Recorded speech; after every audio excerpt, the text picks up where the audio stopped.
This video is a summary of the economic terms and institutions that we will be discussing during the quarter. From the very beginning of the course, we're going to have to talk about important factors such as gross domestic product and monetary and fiscal policy, and a recession, and so forth. It is important that we have a common understanding of what these terms mean, even before we get to them officially in the class. So what I'm going to do is I'm going to give you a brief summary of a series of terms that we will use from the very beginning of the course so that you have a common understanding with me as to what it is I'm talking about. Let's begin with a term that comes up all the time, 4 times a year, and it is one of the most important economic variables that we ever capture, and that is called gross domestic product. Gross domestic product, as you can see on the slide, is the market value of all final goods and services and structures produced in a country in 1 year. Understand that what this really means is gross domestic product is a summary of current production, not necessarily current sales, current production. Now, in its reporting, gross domestic product will be summarized into 4 pieces. It will be summarized into the consumption done by the households, investment spending done by corporations, and this includes 3 things: spending on plant and equipment, on inventories, and the building of new homes. Then there's government spending only on goods and services, not transfer payments or money given by the government to people for no production in return. And lastly, we have net exports, which is the total dollar value of exports minus the dollar value of imports. So when we start talking about GDP, the first thing I want to come into your mind is total output, total production. Also, though, think of it as total income, because all the people involved in this production process have to be paid money for their activities. So gross domestic product is output, and gross domestic product is income as well. Now, GDP is reported in 2 ways. One is reported in what is called current dollar GDP. That is GDP as measured in today's dollars. But that's not the one that we follow, because the value of the dollar, the value of a currency in any country, changes over time due to inflation or deflation. So what happens is we have another one which is much more important to us called real GDP. And what real GDP is the total level of production or income adjusted for inflation. Okay, so we will look at GDP as our very first major topic. We will look at it in terms of the graph you get from it, which is called the business cycle. So GDP will be a very important one, but from the very first day when I get there, we will be discussing GDP. Secondly, we always worry about what are called general prices. In macroeconomics, we worry about the price of things in general. And the way we do this is that we create a basket of goods. And in that basket will be things that all of us buy. We buy clothing and food and energy and housing. We go to doctors and dentists and movies. We look at the price of all these different products that people buy, and we track the change in the price of this basket of goods over time. If the price of this basket of goods goes up over time, we call that inflation. If this basket of goods, in terms of its price in general, goes down over time, we refer to that as deflation. Now, it's important that you not confuse something here. If you have a rise in the price of petrol, this is not necessarily inflation, because it's simply the rise in the price of one good. What inflation involves is the rise in prices in general of goods across the board. So do not confuse a change in what is called relative price, which is the change in one price of one good, with a change in general prices, which is what we would call inflation or deflation. Now, oftentimes countries which are experiencing inflation will get the inflation under control, and you'll see that inflation rate begin to fall.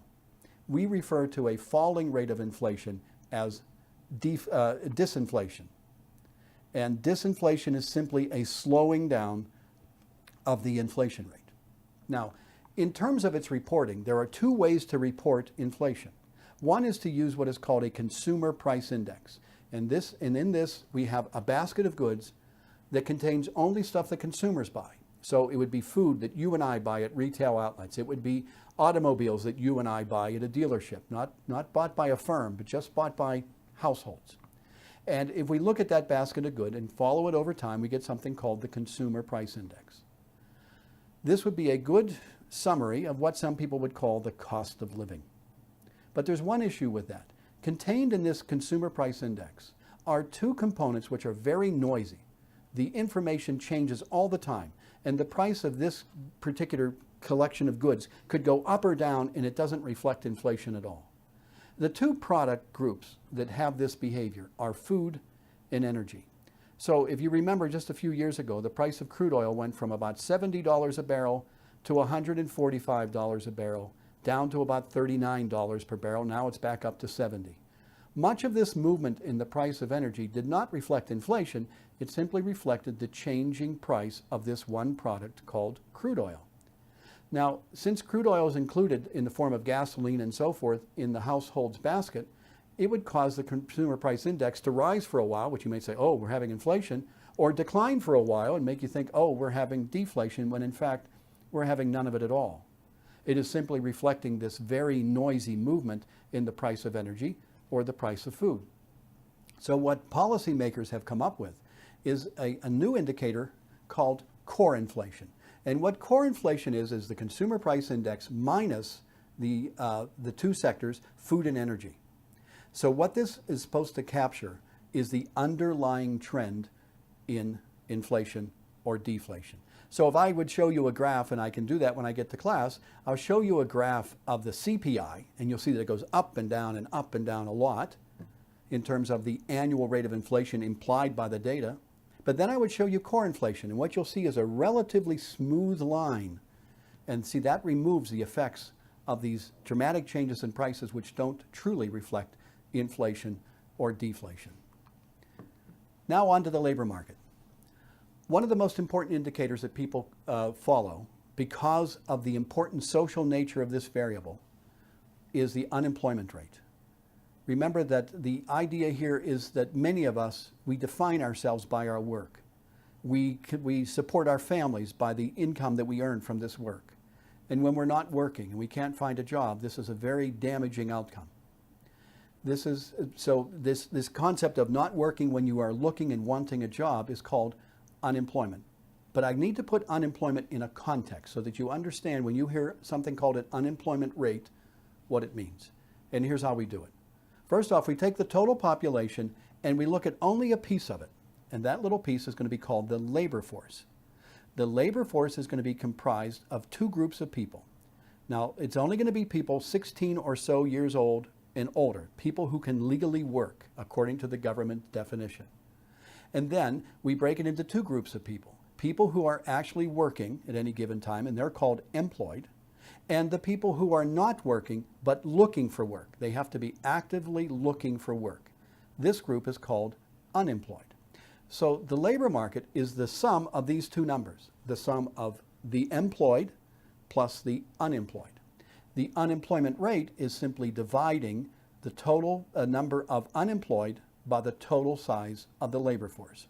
So if you have 100 people in the labor force, and of that 100, 10 are people not working but looking, you would divide 10 by 100 and your unemployment rate would be 10%.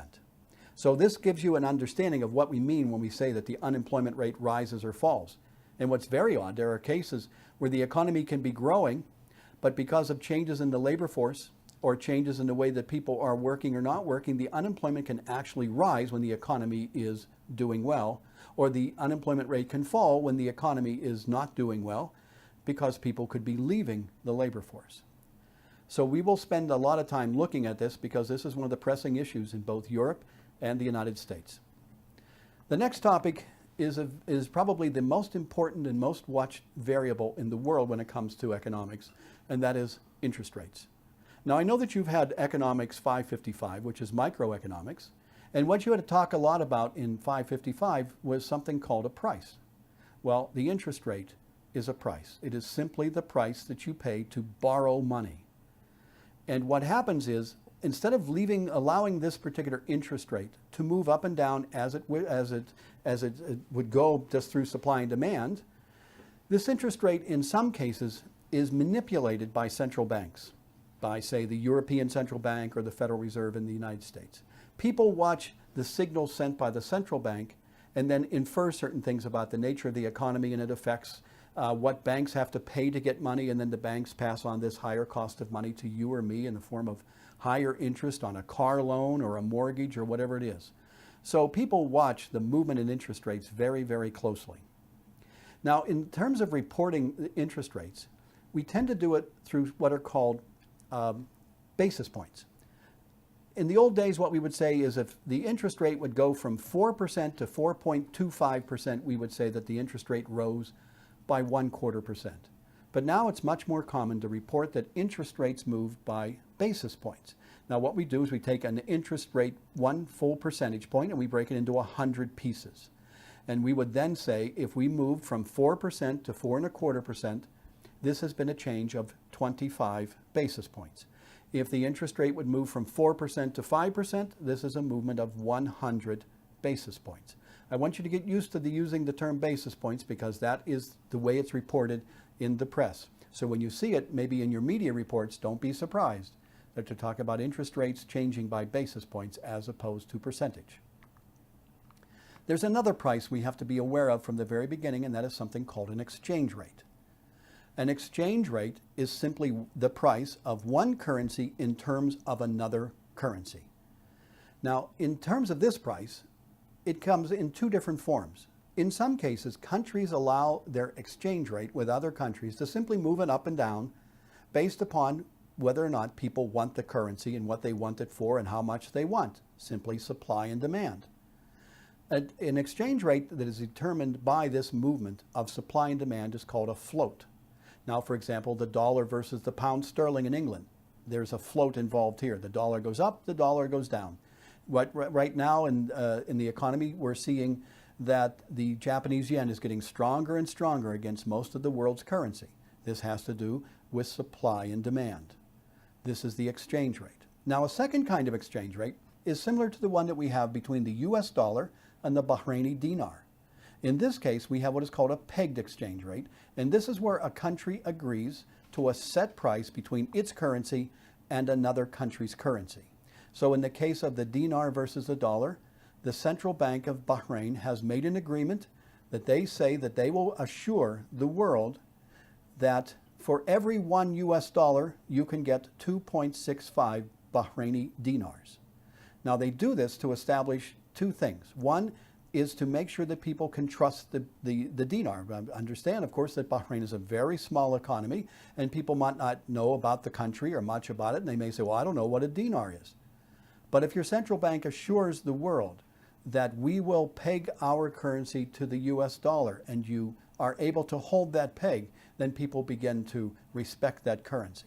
But even more importantly than that is countries will tend to link their currency to a country with which they have a lot of trade, which would be true of Bahrain and the United States. It is also true, for example, between the Hong Kong dollar and the US dollar. There's a peg between that. There are 7.7 Hong Kong dollars for every US dollar.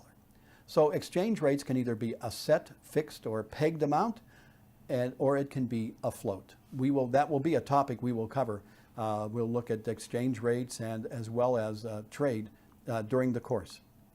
Now, in terms of the trade indicators, we're going to use a series of terms. I just want to make sure that we have them clear.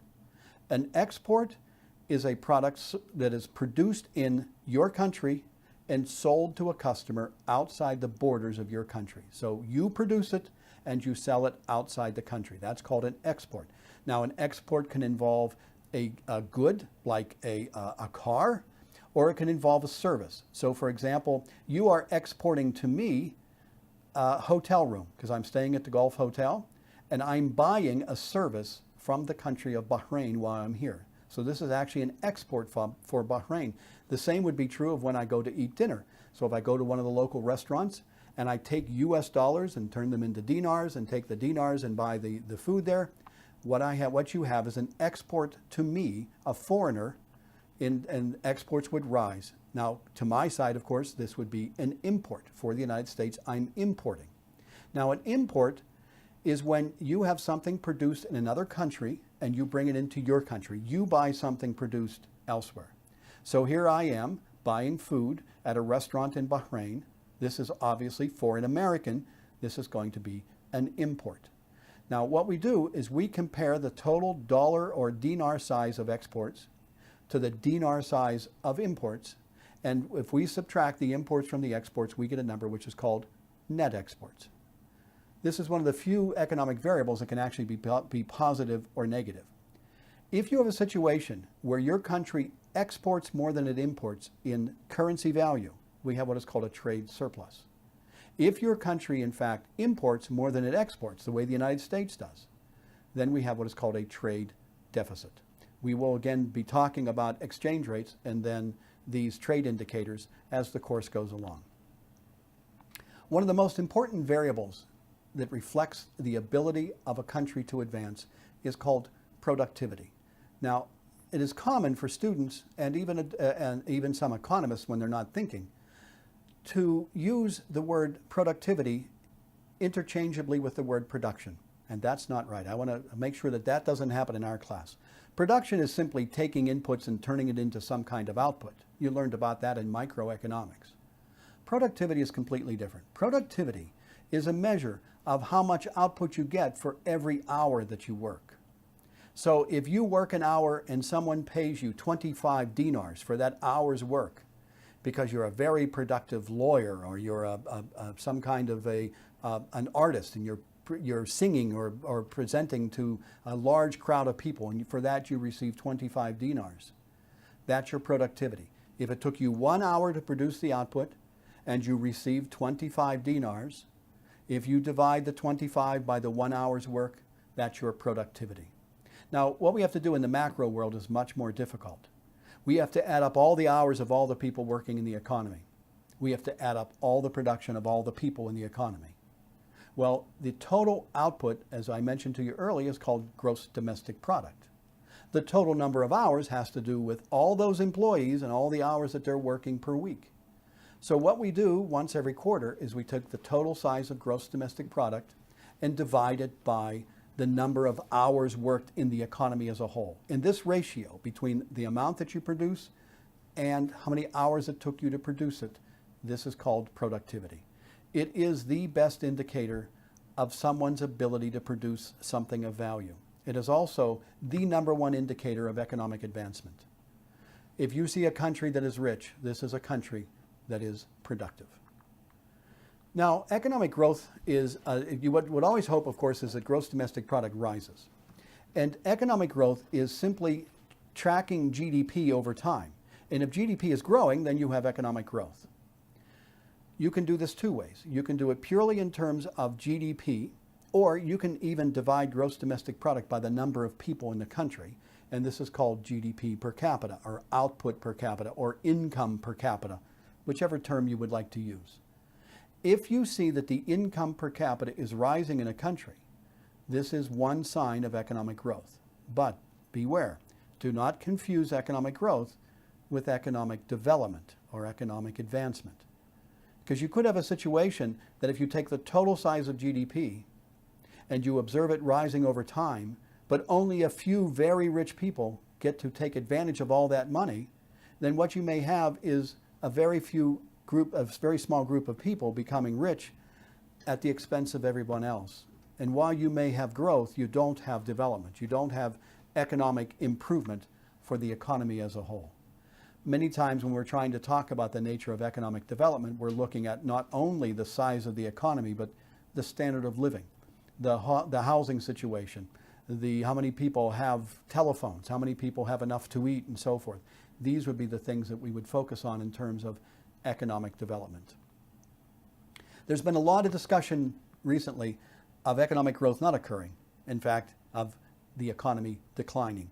And a term I'm sure you have heard over and over and over is the term recession. Now on the slide you will see a definition from the National Bureau of Economic Research. That's the group in the US whose job it is to decide when does a recession begin and when does a recession end. This is a private think tank associated with Harvard University. It's not some political group. And what they do then is based upon economic data, including GDP and employment, production, and a few others, they will determine when the economy goes from a growing economy to one that is falling. And a falling economy across the board is referred to as a recession. Now note that a recession is focused upon production. It is not necessarily focused upon employment. This is a common misunderstanding, that people get the idea that you must be in recession if unemployment is high. That's a debate we're having in the United States right now. For the past year, gross domestic product has been rising. Unemployment has remained very, very high at 9.5% or more. Many Americans absolutely refuse to accept that we're in recovery. Now, from an economist's perspective, the idea of a recession and an expansion is related to production, not to employment. And this is the disconnect between, in a sense, the people and the economists. So I want you to use the terms properly in terms of what economists teach, but do understand that the true nature of how well an economy does will look at both the production outcome as well as the labor market outcome. In every country, you have a central bank that is given the job of trying to keep the financial sector stable. The central banks in different countries have different names. In the United States, it's called the Federal Reserve. In Europe, it is called the European Central Bank. And in Bahrain, it is called the Central Bank of Bahrain. All three of these are given the job of assuring the stability of the financial system, the banking system, the credit card system, that all these economic arrangements between people are working and functioning smoothly.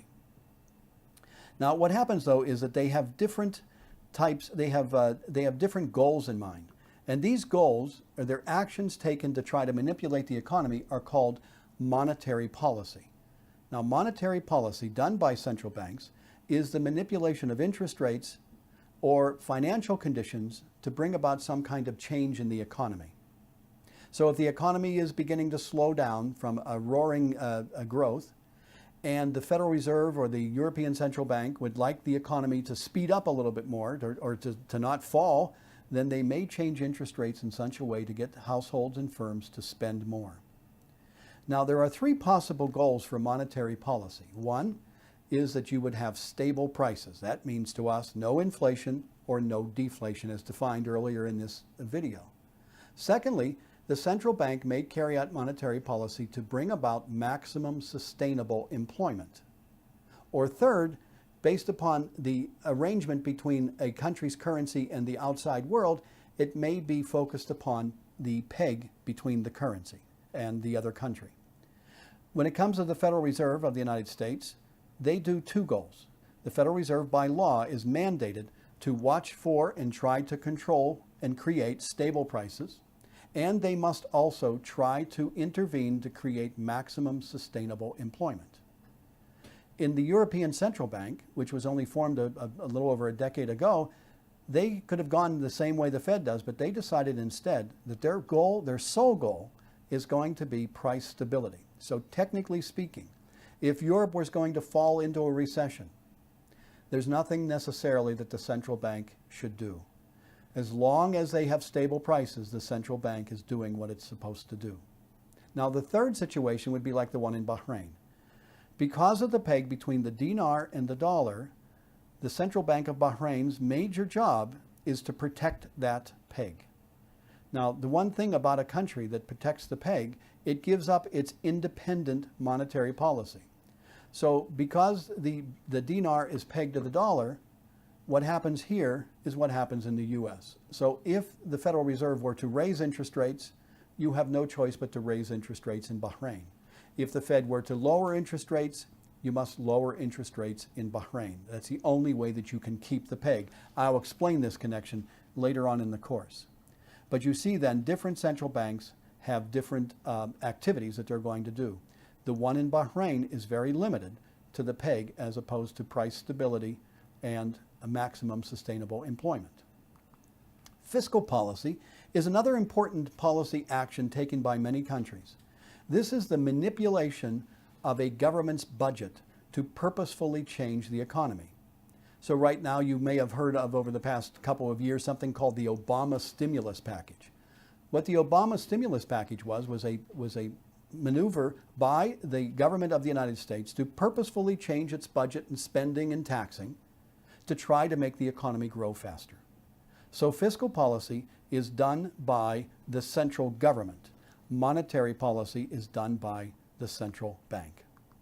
Now let's take a look at two major players in the world in terms of institutions. You will probably hear of something called the International Monetary Fund. The IMF was formulated in the 1940s to help oversee a pegged exchange rate system that involved the dollars and most of the major currencies of the world. That system expired in the early 1970s, yet the IMF continues to this day. Now, essentially what the IMF does is when countries get into exchange rate problems, trade problems, where they might default on money that they owe to other countries, the IMF comes in to try to help out the situation. So that'll be their major activity that we would focus upon. The second thing is called the World Bank. It is exactly what it sounds like. It is a bank that countries go to borrow money. Now, the predominant countries that are borrowing money are developing countries. And what happens here is that the money in the World Bank is funded by the countries of the world. And as countries need to borrow money to carry out important infrastructure actions, maybe a dam to stop flooding or something like that, they can go to the World Bank to get the money to do this. It makes their country better off and more stable, which makes the world economy more stable. So the World Bank plays, it's kind of like a bank for the world where countries, as opposed to people, can go to borrow money. Now, what you'll see over the course of this, of Econ 509, is from the very first day, we will be discussing recession and gross domestic product and inflation and employment and so forth. So keep these terms in mind and have them ready for the very first night.